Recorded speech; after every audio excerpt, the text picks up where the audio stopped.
over 150 million white people currently casually use the N-word. The question at hand is, how do we get the rest of them to use it?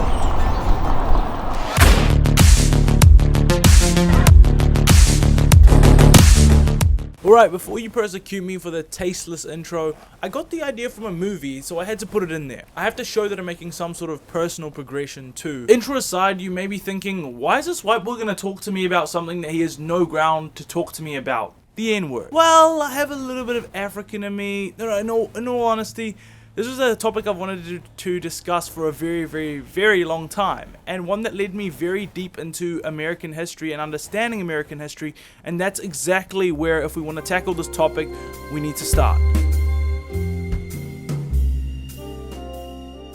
The N-word originates from a European language in which they refer to the color black. White Americans then took this and used it as a term to oppress, hate, and alienate African Americans for 400 years. 400 years that was filled with slavery, torture, pain, and ruining a society who was trying to build themselves up. 400 years of being called a singular term to determine your entire race and everyone's behavior. The importance of this word comes from its roots.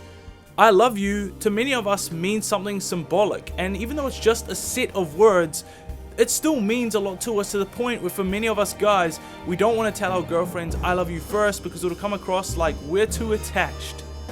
It's still a set of words. Even though that's just a string of words, it's still strongly engraved in us and within our culture. The same can be said for the N-word, except with so many more negative connotations attached to it. And this is exactly what the N-word means for so many African Americans and black people all around the world. When Thomas Edison invented the telephone, Americans were so scared and reluctant to change that they cut down and burnt telephone poles, with many politicians agreeing that this was a great means to tackle progression. This quickly became a lynching spot for black victims, accused, guilty, and innocent. Over and over, the hatred for these telephone poles were met with the cold hand of a black person that sizzled and hung from a rope. And the smiles and the brutality in these photos speak volumes about the time period and the lack of remorse for the actions. Imagine having our country leaders, such as Sleepy Biden, expressing joy in hunting down whites, Asians, islanders, or whatever other race with a shotgun and bloodhounds as they flee and try to escape. This actually happened. It seems completely like a morbid film, and knowing these things to me makes it seem obvious that using the N-word with conviction shows an extreme ignorance, and it's incredibly wrong. Where I struggle to understand the N-word and its complexity is how it's used by peers and people in rap lyrics and in casual conversation when greeting one another. If the word bitch meant anything to me and you insulted me, even though you're my friend, I would find it offensive because the word means something to me. It's sensitive. However, it doesn't matter if Joe across the road, who I don't know, yells it at me, or you say it at me, I'm still gonna feel offended. This is where I really struggle to understand the N-word and its use by so many people. Someone laughing about the death of my cat, whether it's a friend or someone I don't know, doesn't change how I feel about it. I'm still pissed off. I'm still gonna wanna rock you. I know there's no hard ER, but if the word really meant all that to you, wouldn't you wanna dismiss it altogether?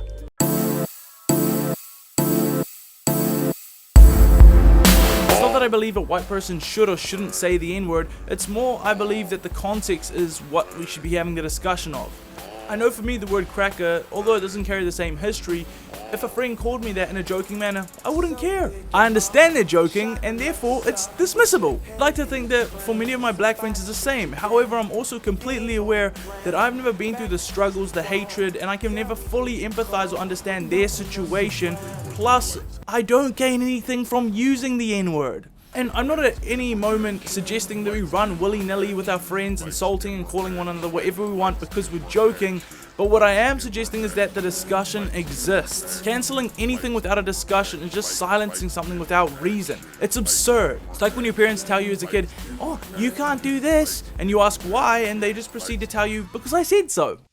Provide the person no better understanding of why I can't do what I want to do. I have a feeling for many people around the world, the N-word is like this forbidden fruit that they just want to say and they want to join in on the fun. Maybe they like how it sounds. Maybe they like the cool association with the rap artists that say it. I don't know. But cancelling anything without clear reason just leaves space for uncertainty and ambiguity, not just around words, but for so many other things and so many preceding events. For me, this means no, I don't believe that a non-black person should say it. However, that doesn't mean that I think that they should say it either. I can't imagine why, like I said, any word that's sensitive to you should be used casually. I understand euphemisms, but it's not exactly used as a euphemism, it's just being tossed around in every casual conversation, and like I said, in songs. But again, this comes down to context. The closest rational idea of how I think it would feel to have someone call you the N-word and think that they're just playing along is like having someone who hasn't walked in your life or your experience and they can't empathize it, such as losing a loved one, and someone who hasn't lost a loved one comes and tells you like, oh, you know, you're gonna be fine. You know that they're trying to provide you comfort or join in with your sorrow, but at the same time, it just seems completely inauthentic and fabricated, and therefore you just get kind of isolated and upset with them. The words are just littered with emptiness and they don't understand. At the end of the day, there's no distinctive answer. The answer will always be something totally subjective. But what I do know for myself is that if in public someone says any racial term with conviction, I'm gonna have to pipe up about it. You can call a white person a cracker, and if you mean it, I'm gonna pipe up. A black person, the N-word, I'm gonna pipe up. If the quest is equality, then that's what we should seek. If you hear people using racial terms with conviction and you find it offensive, then talk about it. But it shouldn't be limited to one term, two terms, three terms. It should be a broad spectrum, because if you really care about racism, which I'm gonna assume you do, then you'll want to eliminate all of it, or you'll allow all of it. What I can't imagine though is having a discussion with my grandmother or my mother and them explaining the struggles of essentially centuries of pain that we had to go through. I'd find it very, very difficult to forget that pain and move on. However, I wouldn't retaliate. You can't fix history, but you can only fix what's going forward, and if you really care about being progressive, then you will aim to fix forward. I come from a country that was broken down by racism and hatred, and it never grew up to be anything better.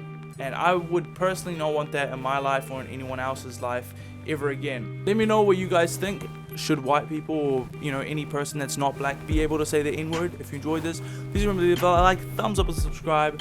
I hope you enjoyed my Mormon outfit. It is trying to be, I suppose, time period accurate. Yeah, have a good day. Love you. Bye. Ciao.